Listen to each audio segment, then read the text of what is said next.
Welcome, tea drinkers. Thank you for joining me today. There is so much to cover today. I don't know, I guess I should break it up because there's just so much. One of the things to cover is the fact that I made these. And these were my very first, what I call picky pad cupcakes. And when I first made them, I didn't realize that the silicone I was using was not clear. So you just can't see it. It's not as vibrant. So I'm going to stick with the clear silicone and remake these with that. And so I'm going to go through these as I do my ASMR videos, get through these, get all the charms out, and then redo these little picky pad cupcakes in clear. And I have a lot more charms that I can add because I like to stuff them. So, and then I love the chains that go in. And I have so many more ideas for picky pad cupcakes that I want to do. I want to do a ocean one with different things that I find at the ocean, like seashells and things. Just all kinds of like crazy ones, but I do love the charms that are so cute. Look at that. Look at that cute one right there. I mean, it could be seen so much better, of course, if it was clear, but I love that. So anyway, yeah, I'm gonna get these out of here, and then I'll get through these and then make some that are quick. So let's put these aside now. And okay, so I will try to get to my own personal tea, you know, to keep going from where left off previously, but in the beginning I like to cover, you know, what I've read in the news or different topics, and then get to my own personal tea and go from there. But one of the things that I read today was in the Burnt Toast newsletter that I get, and it kind of goes with or corresponds with something else that I read this morning about a woman on an airplane and her response in her TikTok to sitting between two people that were on the heavier side, and she was very thin.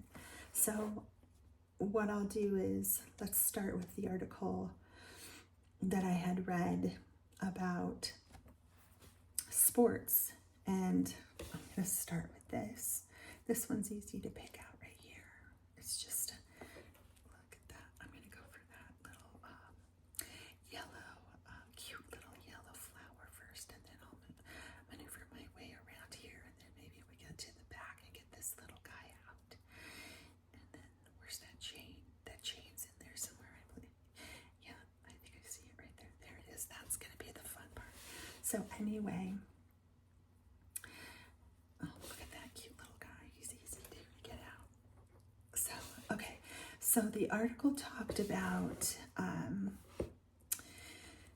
sports and how it is, sports has always been, and it's just not come into, you know, this modern day age of acceptance, where there's this philosophy or this view, and what it is how it's affecting children, because the majority of a lot of sports, you start out as a child, you know, and you start out fairly young, but I'd say a lot of times it's what, maybe like 8 years old and up.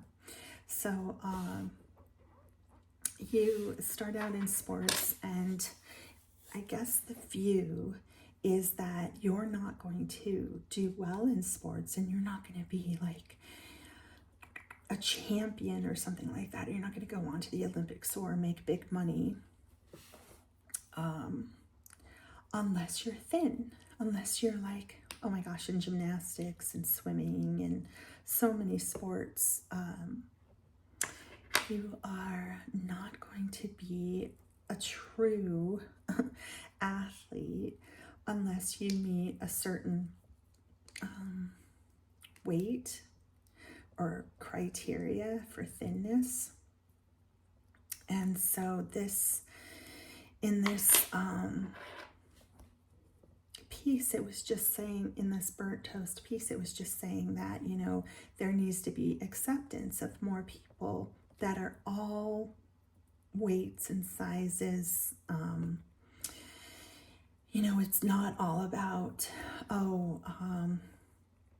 you have to be a certain size to be athletic or be good at something that you excel at. I mean, you may excel at it because you work hard, or you may excel because you have a talent for it, or you know. And so, and it doesn't matter what weight you are. So cute. Oh my gosh, these are so cute. So it doesn't matter. I mean, sports needs to come around and be more accepting to different sizes and shapes and weights. I mean, I can just think of, just right off the bat, Venus, I think it's Venus and her sister, who dominate sports. And it's not like they're tiny women. They're perfectly beautiful, healthy women, and they are, oh my gosh, and then it shows up, the pattern in the silicone. Isn't that so, that's so cool. Look. Oh my goodness.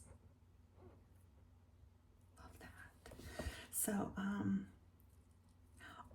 almost gives you those like feelings of when you see like holes and things. Oh, it gives me the EBGBs, but this is so pretty that it's like both. It's like the EBGBs, but then also it's like fun because it's like the pattern of the flower. And I can see the chain right there. So anyway, so as far as sports goes, it's not that you don't want, I mean, you don't want to say to people, oh, don't put your child in sports. No, it's okay. We want our kids to be in sports. So it's great to be a part of a team and meet friends, and, you know, but it needs to be, some kind of revolution needs to happen to where sports is accepting of everyone of all shapes and sizes. So this is just what this was covering and saying, you know, enough with the fat shaming, and especially when it comes to sports. So it just so happened that I, look at that. It's coming out there. Let's see. There it is. Okay, pulling on it. It's coming. So, right, so I read this article about this woman, and, ooh, there it goes.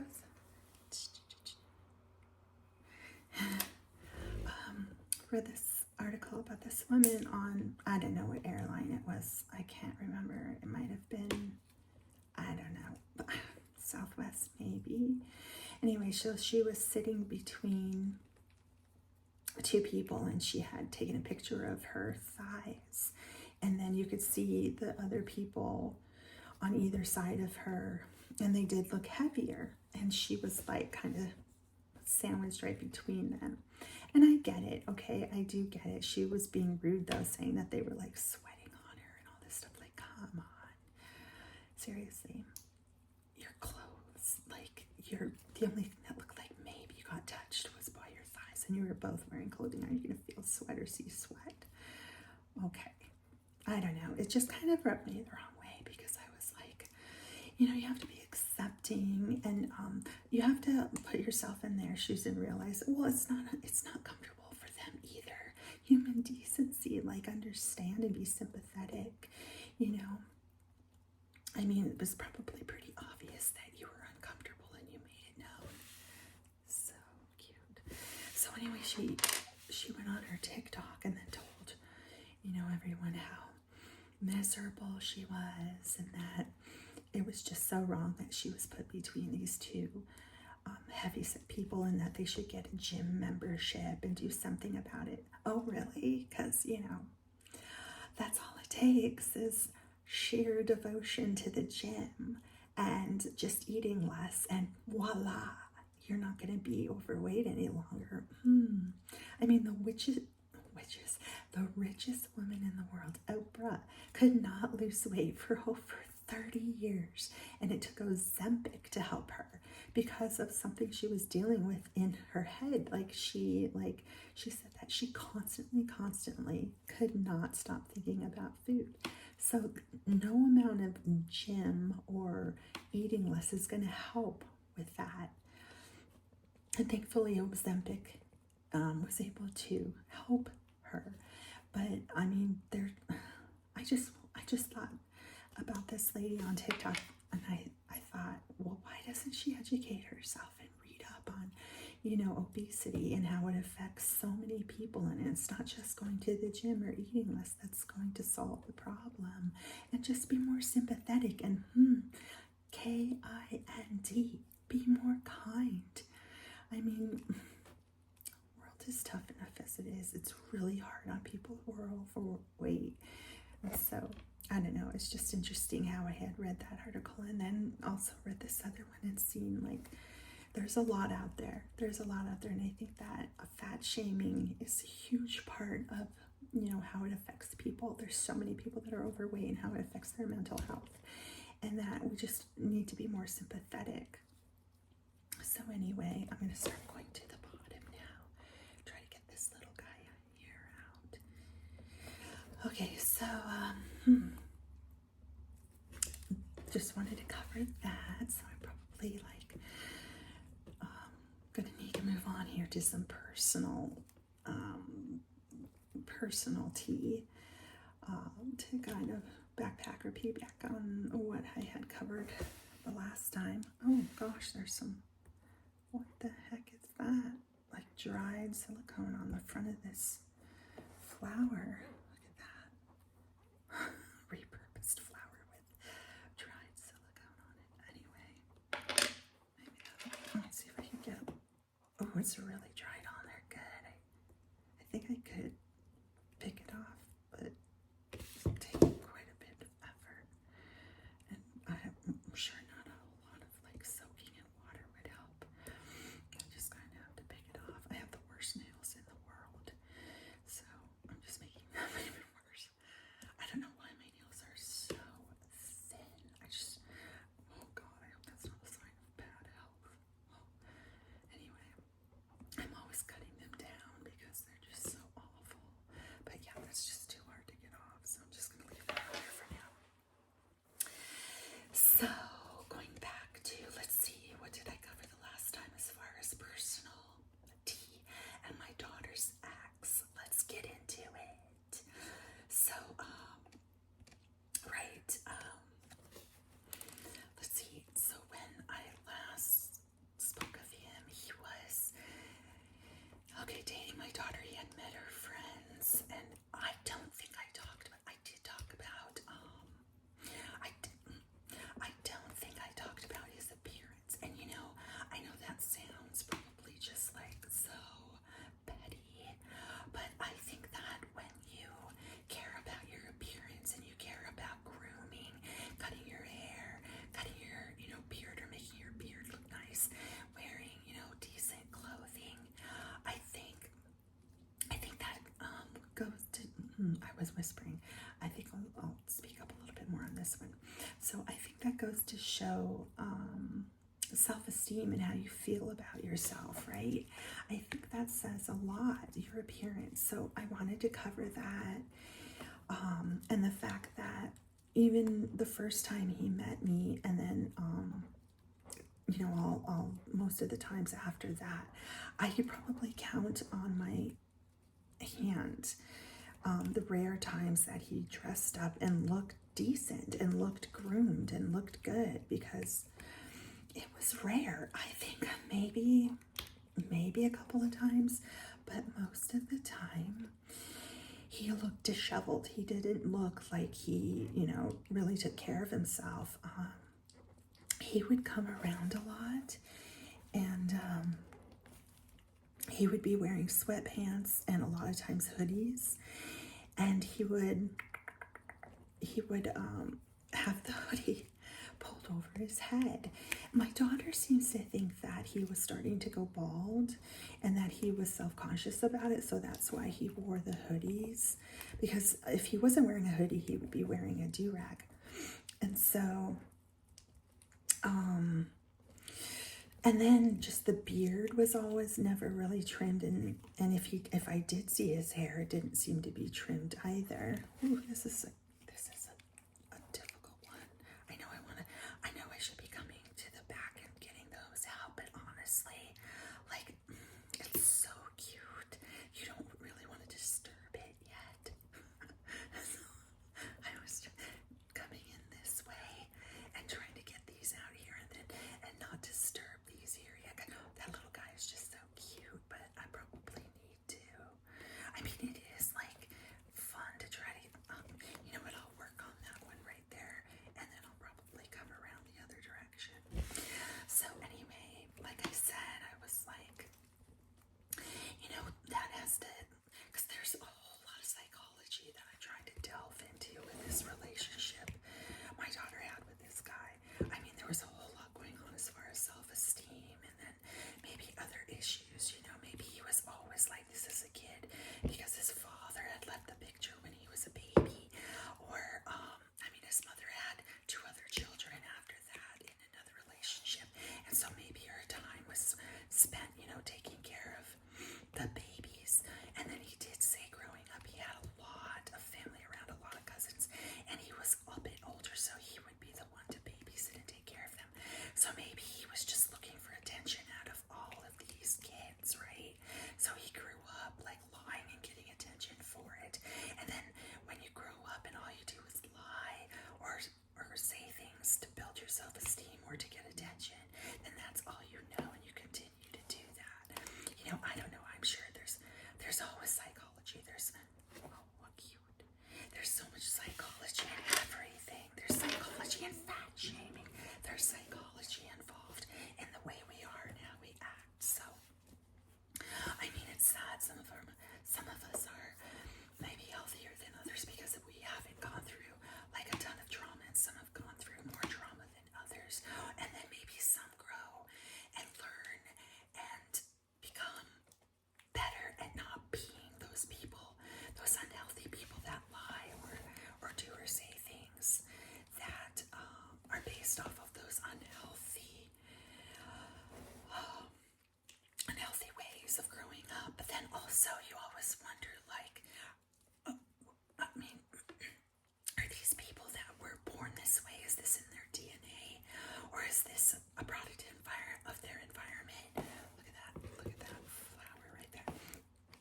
Here I am whispering again. Anyway, are these people a product of their environment, or are they a product of both, or one or the other?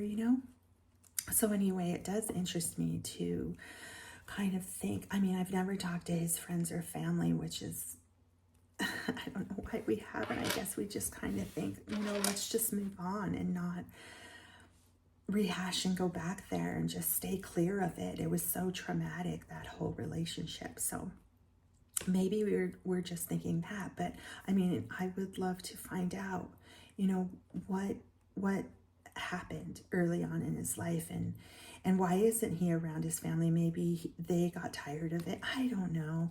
I mean, no one says anything. No one reaches out. So Anyway, so part of that, like, I don't know, maybe he is like a little depressed. But then you think about all the terrible things he did, like taking money and never repaying and never paying for anything, and just always going from job to job, always getting fired. I'll get into all of that, but you know, there's a point where you have to take some, you're an adult, you have to take some responsibility, right, for your life and make changes and be better. And then maybe he's just like, no, I like the way it's going. I like that I'm not working that much and I can just do what I want and make a little bit of money and survive, and crash on someone's couch, whatever, you know, or take advantage of, you know, someone, my girlfriend and her family, um, and get away with it and keep doing it. And although I haven't heard anything about him dating again or finding someone new. Oh, I'm taking out the little guy. Oh, here he comes. I wasn't even paying attention. Hello. Oh, here we go. Okay, little guy. Oh, cute. So yeah. But yeah, so as far as his appearance goes, no, not good, not good. But I'm gonna stop there for now, and we'll get to this at another time. But thank you, tea drinkers, so much for listening today. I'll see you next time. Bye.